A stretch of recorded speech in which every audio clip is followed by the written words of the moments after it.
Hi guys, welcome back to our YouTube channel. ఈ రోజు మన డబుల్ బెడ్రూమ్ గుడ్ న్యూస్ అనే చెప్పుకోవాలి. మీరు కనుక మన ఛానల్ని మొదటిసారి చూస్తున్నట్టయితే ఒక లైక్ చేయండి, షేర్ చేయండి, సబ్స్క్రైబ్ చేయండి. అదేవిధంగా వీడియోని అయితే లాస్ట్ వరకు చూడండి. ఇక మ్యాటర్లోకి వెళ్ళిపోతే, తెలంగాణ ప్రభుత్వం మరో కీలక ముందడుగు వేసింది. ఇందిరమ్మ ఇళ్ల పంపిణీతో పాటు డబుల్ బెడ్రూమ్ ఇల్లు లబ్ధిదారులకు అందజేయేందుకు కార్యాచరణలు వేగవంతం చేస్తుంది. ఈ కార్యక్రమాన్ని త్వరలోనే పూర్తి చేయాలని ప్రభుత్వం నిర్ణయించింది. జీహెచ్ఎంసీ పరిధిలో అత్యధికంగా డబుల్ బెడ్రూమ్ ఇళ్ల నిర్మాణం జరిగాయి. హైదరాబాద్ జీహెచ్ఎంసీ పరిధిలో మొత్తం 98,215 డబుల్ బెడ్రూమ్ ఇళ్ల నిర్మాణం ప్రారంభమైతే వీటిలో 69,771 ఇళ్లు పూర్తయ్యాయి. 65,083 లబ్ధిదారులను గుర్తించి వారికి పట్టాలు కూడా అందజేశారు.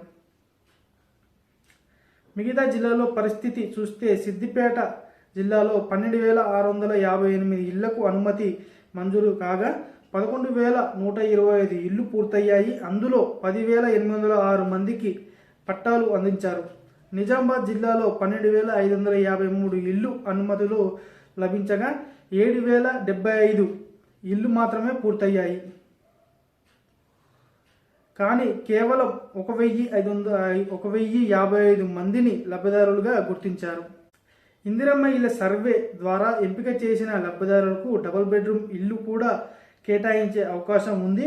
రాష్ట్రంలోని వివిధ దశలో ఉన్న డబుల్ బెడ్రూమ్ ఇల్లు నిర్మాణానికి సంబంధించిన ప్రభుత్వం ఫోకస్ చేసింది. గత ప్రభుత్వం మొత్తం 2,30,320 డబుల్ బెడ్రూమ్లు ఇల్లు నిర్మాణం ప్రకటించింది. వీటిలో 1,60,705 ఇల్లు పూర్తయ్యాయి. ఇప్పటి వరకు 1,36,116 మంది పట్టాలు పంపిణీ చేశారు. ప్రస్తుతం 36,538 ఇల్లు చివరి దశలో ఉన్నాయి.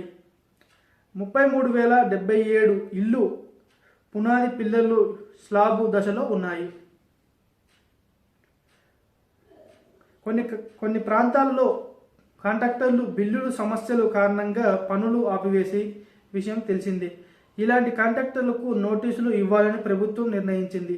మౌలిక వసతుల కోసం ప్రభుత్వం రూపాయలు 182 కోట్లను కేటాయించి ఈ సమస్యలను తొలగించే ప్రయత్నం చేస్తుంది. రేవంత్ రెడ్డి సర్కార్ పెండింగ్లో ఉన్న డబుల్ బెడ్రూమ్ ఇళ్లను పూర్తి చేసే లబ్ధిదారులకు అందించేందుకు ఏకాధికంగా ప్రణాళిక రూపొందించింది. ఈ చర్యలతో తెలంగాణ ప్రభుత్వానికి ముఖ్యంగా పేద కుటుంబాలకు ఇల్లు కళ నెరవేర్చే ఉద్దేశం ఉన్నట్టు చెప్తున్నారు అనమాట.